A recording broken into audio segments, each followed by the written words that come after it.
En faisant leur lessive, les gens s'endormaient même sur leur machine à laver. N'importe quel endroit était bon pour récupérer quelques instants de sommeil.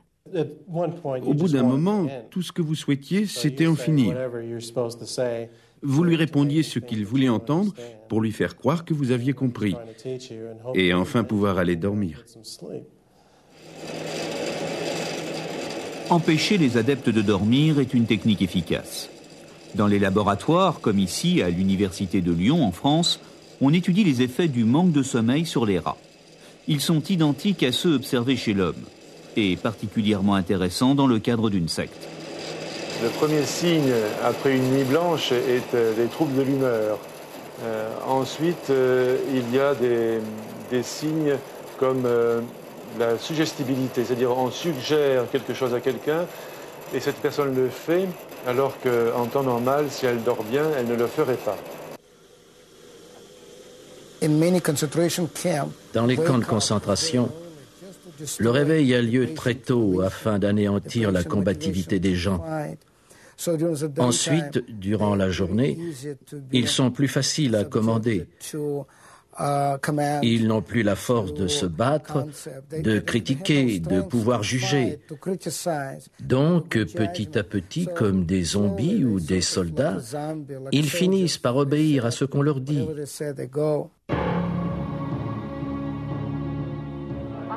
Épuisés et isolés. Les adeptes vivent en communauté. La seule et unique référence, dorénavant, c'est le gourou.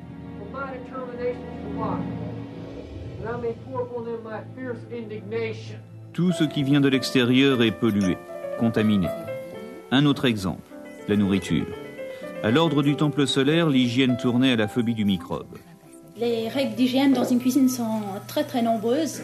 C'est un endroit où il faut que l'hygiène soit le plus stricte dans toute la maison en fait. Donc à l'intérieur de la communauté, c'est vrai que nous avions une hygiène de vie très stricte, c'est-à-dire qu'on devenait presque maniaque. En règle générale, on pourrait dire de toute façon qu'on n'est jamais assez maniaque en ce qui concerne l'hygiène de la cuisine.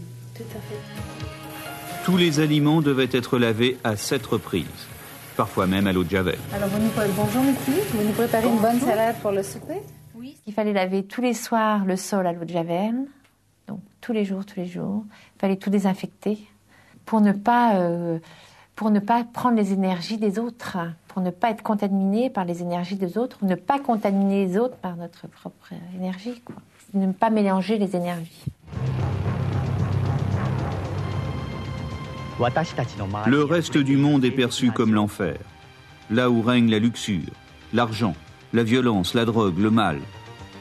Peu à peu, tout ce qui n'appartient pas à la secte est condamné, maudit, interdit.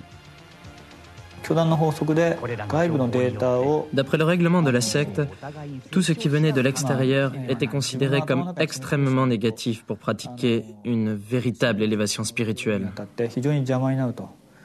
C'était difficile de me trouver, mettons, dans des magasins, de frôler des gens ou n'importe. Il fallait surtout pas que je touche trop les gens. Ils me contamineraient, entre guillemets, par leurs énergies négatives et basses. C'est terrible, hein ? Je pensais que toutes les informations venant de l'extérieur étaient mauvaises, fausses, fabriquées. Je n'éprouvais pas un sentiment de peur, mais une espèce de pitié à l'égard du monde extérieur.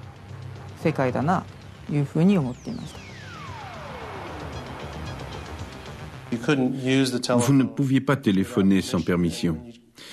Et même lorsque vous appeliez, vous étiez surveillé. Votre courrier était censuré. Il prenait le courrier et lorsqu'il considérait que vous n'aviez pas besoin de lire une lettre, il la détruisait ou il ne vous en parlait pas. Le dernier rempart de l'individu, la famille, est à ce stade directement visé. Lorsqu'elle adhère, elle est toujours la bienvenue. Dans la réalité, on l'attire pour mieux la détruire. Chez Home, les familles étaient séparées. Dès l'arrivée dans la secte, les enfants étaient placés dans un autre endroit que les parents. Il cassait toutes les familles d'une façon ou d'une autre. Nous ne fonctionnions plus comme une famille normale. Mon père n'était plus mon père. Mon père était seulement mon père de nom. Jim Jones était mon père. C'est lui qui nous disait ce que l'on pouvait faire ou pas. Imaginez ce qu'il en était de la famille. Il planifiait les mariages, il faisait et défaisait les couples.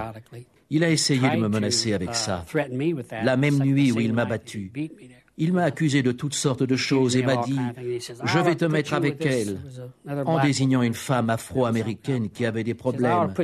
Il disait juste « Je dois vous mettre tous les deux ensemble, c'est ainsi ». Une pression de plus en plus forte, des conditions de vie de plus en plus dures. L'adepte est dans un engrenage qui, au nom de la cause, lui fait jour après jour tout accepter. C'est un processus graduel qui peut prendre des mois, et dans le cas de Jim Jones, pour certains adeptes, des années. Et à chaque pas, vous vous enfoncez un peu plus. Ce que vous faites n'est pas très différent de ce que vous avez fait hier, mais c'est très différent de ce que vous avez fait il y a un mois. Mais vous ne vous en apercevez pas, parce qu'entre chaque pas, la différence est minime. Vous avez l'impression que votre vie est entre ses mains plutôt qu'entre les vôtres. Vous avez perdu le contrôle de votre propre vie, de votre destin.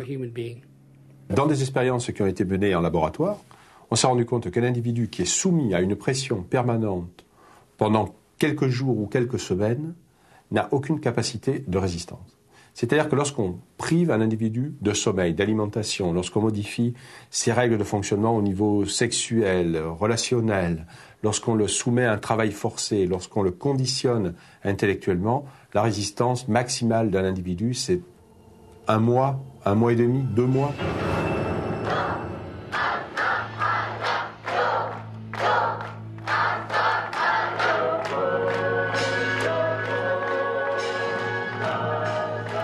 Vous n'êtes plus rien. Vous n'avez plus rien à quoi vous raccrocher. Vous n'êtes plus qu'un chiffre dans la masse. Vous n'avez plus de vie.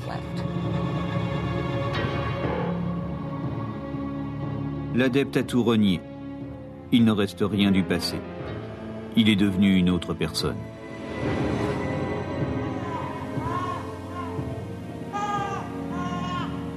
Salut à toi, homme nouveau, racheté, déchiré et reconstruit.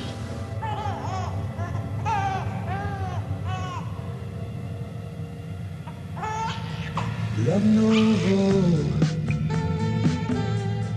l'homme d'en haut, l'homme nouveau, porteur du destin. Un homme nouveau qui n'a qu'un seul objectif et une seule fonction. Servir et adorer le gourou tout-puissant. D'après l'enseignement, les adeptes devaient devenir les clones du gourou. Ne plus penser, avaler tout ce que disait le gourou et ainsi atteindre la vraie sagesse.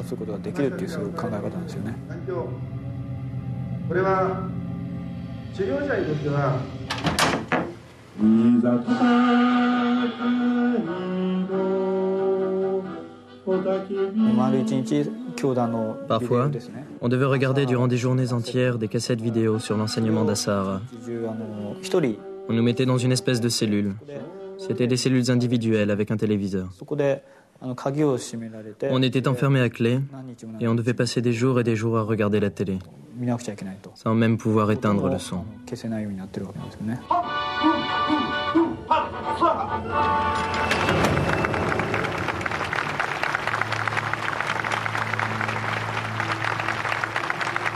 Shoko Asahara était un gourou technologique utilisant toutes les ressources du progrès. Un exemple, ce casque à électrodes.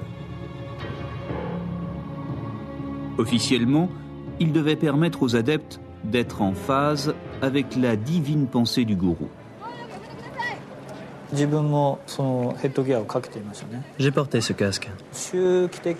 Les décharges électriques à intervalles réguliers étaient douloureuses. J'ai parlé avec un technicien de la secte qui a travaillé sur ce casque. Il m'a dit que Asahara voulait fabriquer des hommes robots